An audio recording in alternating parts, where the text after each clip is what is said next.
ও আল্লাহ পাকের বান্দারা, আমি একটু আরো এগিয়ে নিয়ে যাব। আল্লাহ নবীর ইন্তেকালে পরে, আমার নবীর ওফাতে পরে ইসলাম জাহানে খলিফা হলো আবু বকর। আবু বকর সিদ্দিক রাদিয়াল্লাহু আনহু। আবু বকরের ওফাতে পরে ইসলাম জাহানে খলিফা হলো ওমর। হযরতে ওমর ফারুক রাদিয়াল্লাহু আনহু সম্পর্কে আল্লাহ নবী বলেছিলেন, ও বাবা সাহাবীরা শুনে রাখো, আমি আল্লাহ নবী জানিয়ে দিলাম, আমি আল্লাহ নবী বলে দিলাম, আনা খাতামান নবিয়্যিন, আমি হলাম শেষ নবী, লা বা'দা নবিয়্যা, আমার পরে আর কেউ নবী হবে না। পৃথিবীর জমিনে আল্লাহ পাক যদি কাউকে নবী করতে, আল্লাহ পাক পৃথিবী বুকে হযরতে ওমরকে আমার আল্লাহ নবী করে পাঠিয়ে দিতেন। জোরে বলে ওই ওমরে ফারুক রাদিয়াল্লাহু আনহু এমন একজন বিদগ্ধবান খলিফা, এমন একজন রাষ্ট্রনীতিবান খলিফা, এমন একজন শ্রেষ্ঠতম নেতা। পৃথিবীর জমিনের আজকে সমাজের যে নেতা দেখতে পাওয়া যায়, এ নেতা আর ওমরে ফারুক নেতা আসমান জমিনে যতটা ব্যবধান, অতটা ব্যবধান ওমরের জীবনে লক্ষ্য করে দেখা যায়। ও আল্লাহ পাকের বান্দারা, হযরতে ওমরে ফারুক রাদিয়াল্লাহু আনহু ইসলাম ধর্ম কবুল করার পরে আল্লাহ নবী সাহাবী ওমর রাদিয়াল্লাহু আনহু উনি যখন ইসলাম কবুল করেন, অনেক টাকা পয়সা জমি জায়গার মালিক ছিল, অনেক উটের মালিক ছিল, কিন্তু লক্ষ্য করে দেখা যায় হযরতে ওমর মদিনা মসজিদুন নববী শরীফে ওমর যখন ইমাম হয়ে গেলেন গো, আর ওই মদিনা রাষ্ট্রনায়ক যখন ওমর হলেন, হযরতে ওমরে ফারুক রাদিয়াল্লাহু আনহু একদিন জুমার নামাজ আদায় করতে আসবে। আল্লাহ নবী সাহাবী ওমর জুমার নামাজ আদায় করতে ওনার একটু দেরি হয়ে গেল। মদিনা মসজিদুন নববী শরীফে আল্লাহ নবী অন্যান্য সাহাবীরা হযরতে ওমরের দিকে সবাই চাতক পাখির ন্যায় চেয়ে আছে, ওমর কখন মদিনা মসজিদুন নববীতে আসবে। আল্লাহ নবী সাহাবী ওমর রাদিয়াল্লাহু আনহু কিছুক্ষণ পরে উনি মদিনা মসজিদুন নববীতে চলে গেল।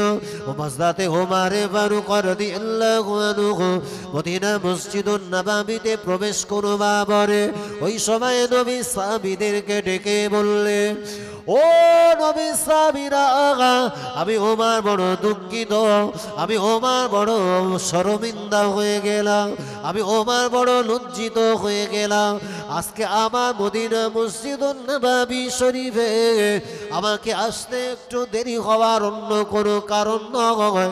আমি ওমর যে জামাটা পরে মদিনা মসজিদে নববীতে আসলাম, আমি ওমর ঘোষণা দিলাম, এই একটা জামা ছাড়া পৃথিবী জমিনে ওমরের কোনো দ্বিতীয় আর কোনো জামা নাই, যে জামাটা আমি সুন্দর করে এই জুমার নামাজ আদায় করব বলে ফজরের নামাজ আদায় করলাম। ওই ফজরের নামাজ আদায় করবা বলে আমি যখন বাড়িতে চলে গেলাম, নিজে হাতে ওটাকে সুন্দর করে পরিষ্কার করেছি। আকাশ মেঘাচ্ছন্ন হওয়ার কারণে আমার জামাটা শুকাতে দেরি হলো, এ কারণে আমি ওমর মদিনা মসজিদুন নববী শরীফে নামাজ আসতে আসতে একটু আমার দেরি হয়ে গেছে। জোরে বলেন, চিল্লে বলতে পারবেন না? নারী তাকবীর।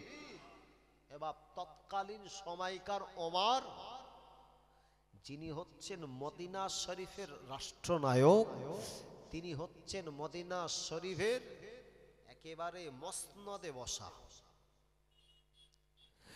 অথচ সেই ওমর তিনি বলছেন একটা জামা ছাড়া দ্বিতীয় আর কোনো জামা নাই। আহা,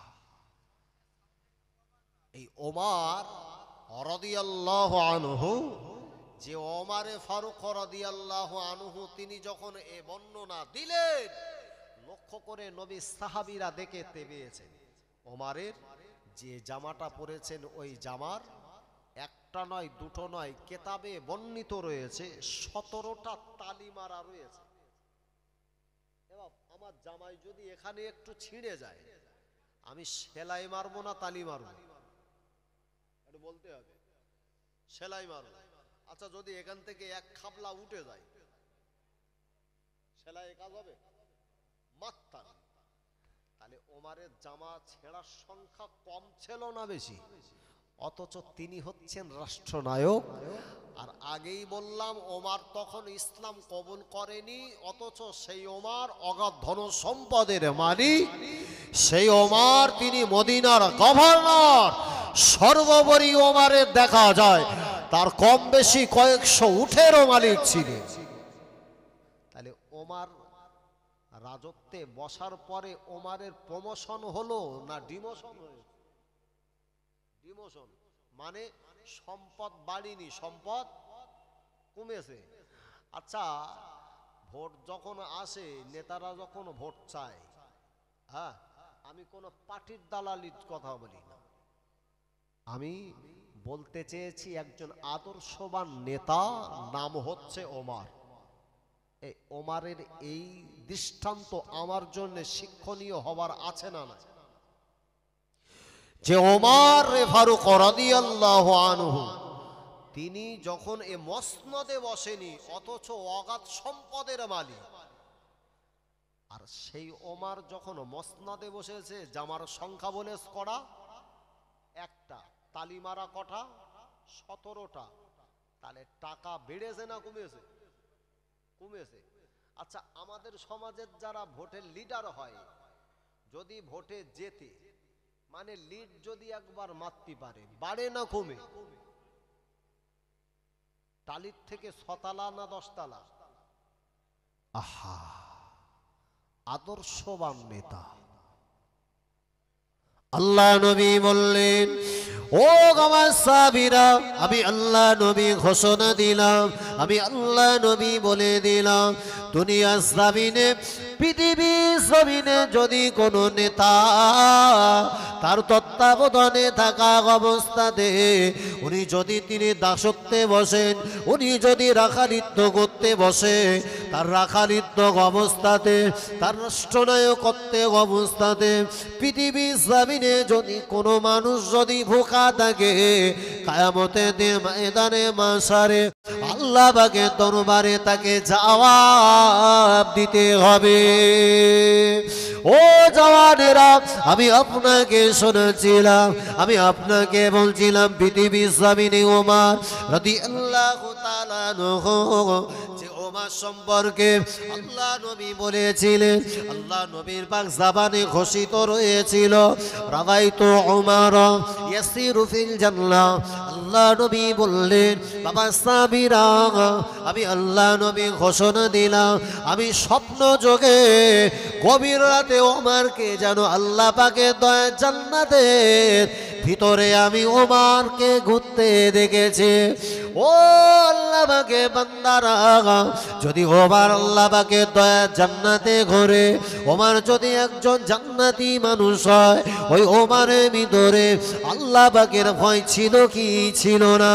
যে ওমর আল্লাহকে এতটা ভয় করে, কবরে ভয় ওমরের ভিতরে থাকে, যার কারণে ওমর ফারুক রাদিয়াল্লাহু আনহু রাজকীয় খানাতে থাকার পরে আল্লাহ নবী সাহাবী ওমর আর রাতের বেলা ঘুমান না, গভীর রাত নিশুতি রাতে মদিনার রাস্তা ধরে উনি গুটি গুটি নির্জন জায়গা ধরে একাকিত্বে ঘুরে বেড়ায় গো। ওমরের কোনো সিকিউরিটি থাকে না, ওমরের কোনো গার্ডম্যান থাকে না। আল্লাহ নবী সাহাবী ওমর রাদিয়াল্লাহু আনহু তিনি বলতেন, আমি যদি আমার সিংহাসনে বসা অবস্থাতে এ মদিনার জমিনে, দুনিয়ার জমিনে, মদিনা ফুরাত নদীর উপকূলবর্তী জায়গাতে যদি কোনো একটা কুকুর না খেতে পেয়ে মারা যায়, আমি ওমর কিয়ামতের দিন ময়দানে মাশারে আল্লাহ পাকের দরবারে জবাব দেওয়া লাগবে। ও জওয়ানেরা, যুবকেরা, আল্লাহ নবী সাহাবী ওমর রাদিয়াল্লাহু আনহু ইনি যখন তিনি রাষ্ট্রপতি খানাতে, তাহলে ওমর নিজের নেতা হবার পরেতে ওনার রাখালিত্ব সঠিকভাবে করেছে কি করে না? এই কুকুর কি বাপ ইনসান মানুষ? ওমর ভয় করছেন মক্কা মদিনা ফোরাত নদীর উপকূলবর্তী জায়গায় যেন একটা কুকুর আল্লাহ সৃষ্টিজীব যেন না খেয়ে মারা যায়। এই আমরা যারা বসেছি বাপ, আমরা সব তো মানুষ, আমাদের একটা আইডেন্টিটি জাস্ট আলাদা। আমি অ্যাজ এ মুসলিম, আমার পার্শ্ববর্তী জায়গায় যারা বসবাস করে তারা আদার কমিউনিটি, তিনি হতে পারেন খ্রিস্টিয়ান, হতে পারেন তিনি হিন্দু, হতে পারেন তিনি পার্সি, হতে পারেন তিনি জৈন, হতে পারেন তিনি বৌদ্ধ, যে আলাদা কমিউনিটি আলাদা জাতি হওয়ার কারণে এবার আমি যদি সিংহাসনে বিচারের আঙিনাতে বসি, তাহলে আমার তত্ত্বাবধানে যারা বসবাস করবে, চাই সে খ্রিস্টান হোক, চাই মুসলিম হোক, চাই হিন্দু হোক, চাই পার্সি হোক, আমার চোখে সবাই আলাদা হবে না সমান হবে? কথা বলো না, সমান হবে। কিন্তু আমার বর্তমান হিন্দুস্থানের যা প্রেক্ষাপট আমরা লক্ষ্য করছি গো বাবা, সব ঠিকঠাক বলে আছে বলে মনে হচ্ছে। আহা, সব গার বলে চলতেছে রে, কখনো আস্থার বলে আর কখনো ধারণার বলে বলতেছে। ছেলো বলে যেটা কাল্পনিক কোন চিত্র পাওয়া গেল, তাই তো এখানে আমাদের কিছু একটা হবে সবে। এই আমার যারা পার্শ্ববর্তী যারা বসবাস করে তাদের সঙ্গে আমার বিন্দুমাত্র কোনো, তার সাথে আমার কোনো হিংসা নয়। আমার ইসলাম আমাকে শিক্ষা দিয়েছে, আমার ইসলাম পরিষ্কার বলে দিয়েছে, আল্লাহর কোরআন ঘোষণা দিয়েছে। আল্লাহর কোরআন বলেছেন লাকুম দীনুকুম ওয়ালিয়া দীন, তোমার ধর্ম তোমার কাছে, আমার ধর্ম আমার কাছে। আল্লাহর কোরআন তারপরেই বললেন লা ইকরাহা ফিদ্দীন, এই ধর্মের ব্যাপারে যেন খবরদার বাড়াবাড়ি করিস না। আচ্ছা, ভারতবর্ষের ইতিহাস প্রেক্ষাপট যদি আমরা কখনো দেখি, আমার গ্রামের মসজিদ উদ্বোধন করার সময় কি ভারতবর্ষের কোনোদিনই একটা হলিডে বা ছুটির দিন ঘোষণা করা হয়েছে? আপনারা ঠিকঠাক খান টান তো বাপ, না খেয়ে টেয়ে বসনি গো? একটু কথা বলো না। আমার গ্রামের মসজিদ উদ্বোধন করার সময় আমার ভারতবর্ষের কি কোনোদিন একটা হলিডে বা ছুটির দিন ঘোষণা করা হয়েছে? তাহলে একটা জাতিকে খুশি করানোর জন্যে আপনি কেন দ্বিচারিতার প্রেক্ষাপট, দ্বিচারিতার মনোভাব আপনি কেন নেন? কিয়ামতের মাঠে আল্লাহর কাছে তো আপনাকে অবশ্যই জবাবদিহি করতে হবে। আকালমন্দকে নিয়ে ইশারায় কাফে, যে জ্ঞানী যারা বোঝে তারা, শুধু ইশারা। আহা, ওমরের জীবদ্দশার একটা ইতিহাস আপনি যদি জানেন তাজ্জব হয়ে যাবেন। হযরত ওমর রাস্তা দিয়ে উনি যাচ্ছেন, এখন একটা ওয়াক্তের নামাজের সময় হয়েছে। তিনি যে সময় যাচ্ছিলেন, একটা ইহুদি জনবসতি পাশ অতিক্রম করছে, খুবই ঠান্ডা মেজাজে, বুঝবেন, ইহুদি জনগোষ্ঠীর মাঝখান দিয়ে রাস্তা বেয়ে গেছে। আমার যেতে যেতে নামাজের ওয়াক্ত হয়েছে, চিন্তা করলেন নামাজটা কি এখানে পরিত্যাগ হবে, নামাজ কাজা হবে, কি করবেন? আহা, আল্লাহ নবী সাহাবী ওমর ফারুক রাদিয়াল্লাহু আনহু ওই সবাই ইহুদিকে ডেকে বলল, ও আল্লাহ পাকের ইহুদি বান্দা, আমি ওমর মদিনা জমিন থেকে এসেছি গো, আমার নামাজের সময় হয়েছে, নামাজটা যদি আদায় না করতে পারি, আমার আল্লাহ যদি আমার প্রতি নাখোশ হয়ে যায়, আমি ওমর একটু নামাজ আদায় করব। আল্লাহ নবী সাহাবী ওমর রাদিয়াল্লাহু আনহু কথাটা শুনবার পরে ইহুদি মানুষটা বলল, ও নবী সাহাবী ইসলামী ওমান আপনি চলে গেছেন, আপনি আমার ঘরেতে নামাজ আদায় করেন। আল্লাহ নবী ইসলামী ওমান বলে, না না, আমি ওমর আপনার ঘরেতে নামাজ আদায় করব না। কেন না? আমি ওমর আমার ইন্তেকালে পরে, আমার ওফাতে পরে দুনিয়ার জমিনে আল্লাহ পাকে যদি কোনো বান্দা, আল্লাহ পাকে যদি কোনো বান্দি যদি তার জীবনে কোনোদিন যদি এই ইতিহাস যদি জানতে পারে, হযরত ওমর ফারুক রাদিয়াল্লাহু আনহু একটা ইহুদির বাড়িতে নামাজ আদায় করেছে, আর ওইটাকে উদ্দেশ্য করে কোনো মুসলমান যদি ওই জায়গাটাকে মসজিদ নির্মাণ করে, আল্লাহ পাকের দরবারে আমি ওমর আসামি হয়ে যাব। আমি ওমর জানি পৃথিবীর জমিনে জোরপূর্বক ভাবে কোনো মানুষের কাছ থেকে যদি তার সম্পদ কেড়ে নেওয়া হয়, যদি কোনো মানুষের কাছ থেকে তার জমি লুট করে নেওয়া হয়, ওই জায়গাতে মসজিদ নির্মাণ করলে, ওই মসজিদে আমার আল্লাহর ইবাদত করলে আল্লাহ ওই ইবাদতটাকে কবুল করবে না।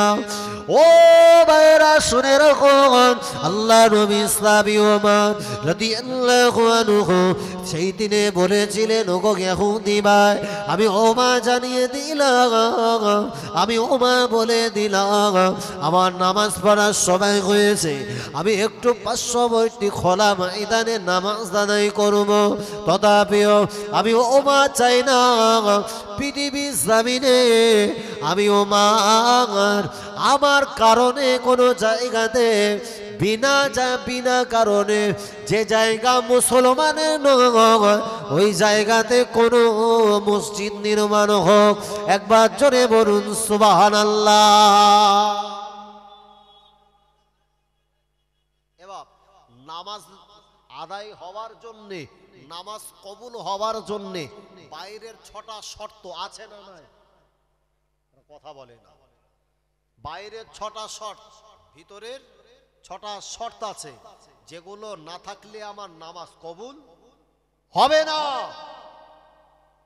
একটা বার বলো তো, আমি যে পোশাক, যে জামাটা পরে নামাজ পড়ছি, আচ্ছা এই পোশাকের কোনো জায়গায় যদি একটু নাপাকি লেগে থাকে, আমার নামাজ হবে?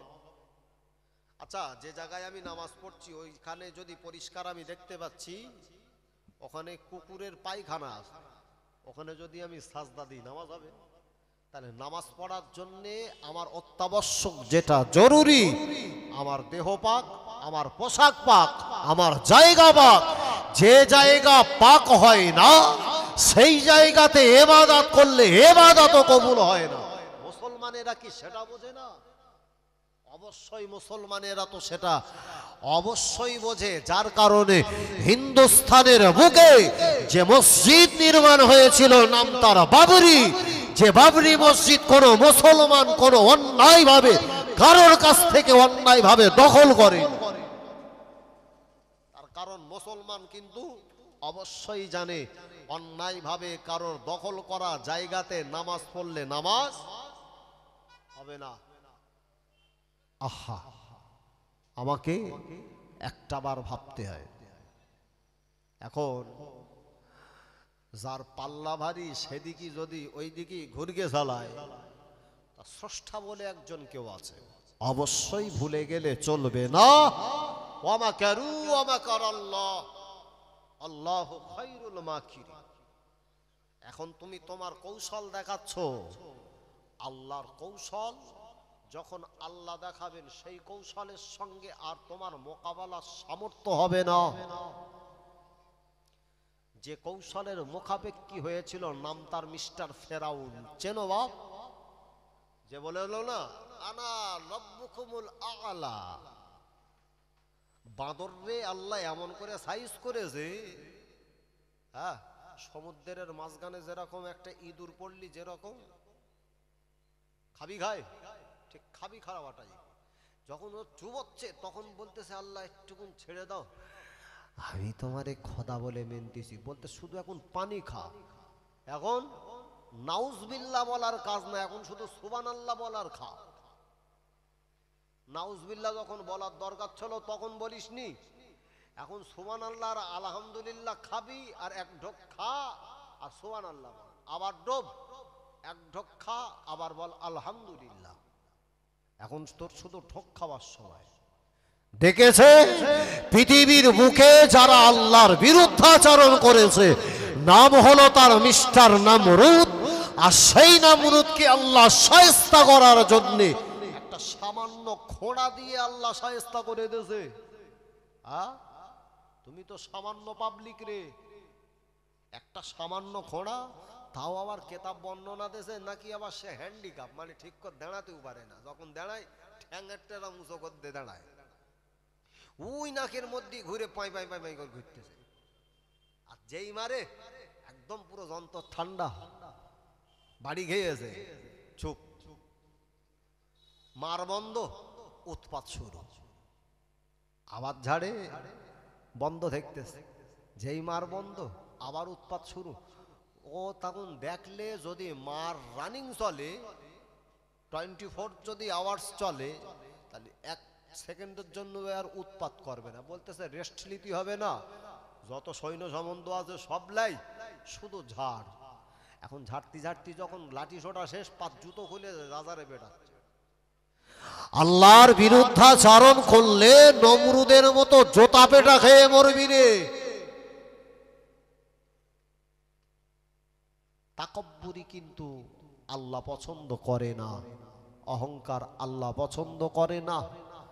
তাকব্বুরি করবি, দুনিয়ায় আল্লাহ বিনাশ করে দেবে। আমি মুসলিম, আমি ধৈর্যশীল, আমি মুসলিম, আমি আল্লাহর প্রতি ধৈর্যশীল। আমি জানি ইন্নাল্লাহা মা'আস সাবিরিন, নিশ্চয়ই আল্লাহ সবরকারীর পক্ষে আছেন, নিশ্চয়ই আল্লাহ সবরকারীকে ভালোবাসেন। আল্লাহর প্রতি তাওয়াক্কুল করে আমি ভরসা করে বসে, সর্বোপরি ভারতবর্ষের মাটি আমার জন্য হচ্ছে একটা ইমানি দায়িত্বের মধ্যে পড়ে। যে জমিনে আমি বসবাস করি সেই জমিনকে ভালোবাসার ব্যাপারে ইসলাম আমাকে শিক্ষা দিয়েছে। ভারতবর্ষের কনস্টিটিউশন, ভারতবর্ষের ফান্ডামেন্টালস রুলস, আমি মনে প্রাণে এটাকে আমি রুলসগুলোকে আমি ফলো করি, মেনে চলি। যার কারণে মুসলমান কিন্তু আজকে দুর্বল বলে দুর্বলের প্রতি সবল অত্যাচার আল্লাহ কিন্তু মেনে নেবে না। আর প্রাণ করি উচ্চ আওয়াজে দরুদ শরীফা আল্লাহুম্মা সাল্লি আলা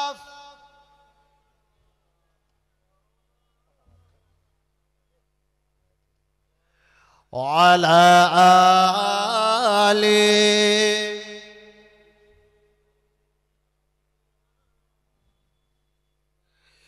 গড়েছ তুমি এই পৃথিবী জাহান, তুমি অসীম, তুমি মহান। গড়েছ তুমি এই পৃথিবী জাহান, তুমি অসীম, তুমি মহান। তুমি পৃথিবীর পালনকারী, তুমি প্রভু বিশ্বজামি। আমি যেদিকে খুঁজি, আমি যেদিকে দেখি, আমি তোমার প্রেমের কবিতা লিখি। আমি যেদিকে খুঁজি, আমি যেদিকে দেখি, আমি তোমার প্রেমের কবিতা লিখি। গড়েছ তুমি এই পৃথিবী জাহান, তুমি অসীম, তুমি মহান। আল্লাহুম্মা সাল্লি আলা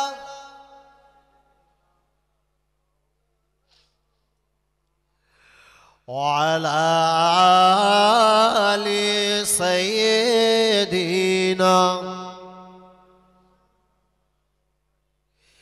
এই পৃথিবীর পাড়ায় পাড়ায়, দূর আকাশের তারায় তারায়, এই পৃথিবীর পাড়ায় পাড়ায়, দূর আকাশের তারায় তারায়, আমি তোমার পরিচয় পেয়ে পেয়ে হৃদয় তোমার ছবি আঁকি।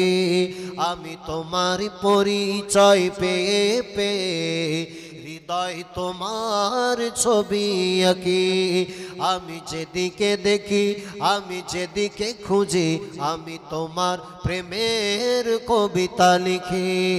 গড়েছ তুমি এই পৃথিবী জাহান, তুমি অসীম, তুমি মহান, তুমি পৃথিবীর পালনকারী, তুমি প্রভু বিশ্বজামি। আমি যেদিকে খুঁজি, আমি যেদিকে দেখি, আমি তোমার প্রেমের কবিতা লিখি। আল্লাহুম্মা সাল্লি আলা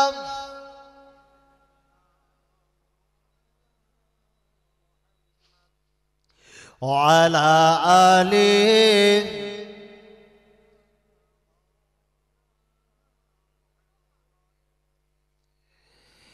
এই পাহাড়ের বিশালতায়, ওই পাহাড়ের ঝরনা ধারায়, এই পাহাড়ের বিশালতায়, ওই সাগরের ঝরনা ধারায়, আখি দুটি মন যায় হারিয়ে, হৃদয় ছড়াই তার অনুভূতি।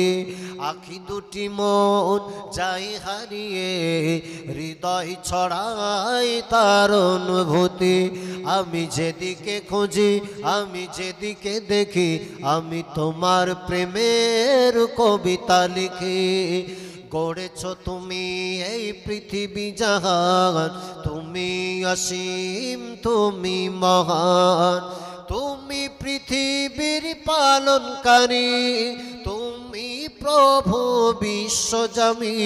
আমি যেদিকে খুঁজি, আমি যেদিকে দেখি, আমি তোমার প্রেমের কবিতা লিখি।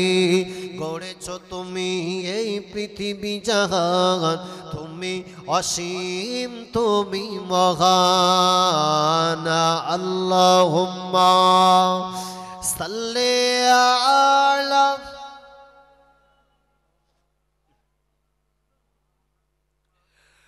ওয়ালা আলি সাইয়্যিদিনা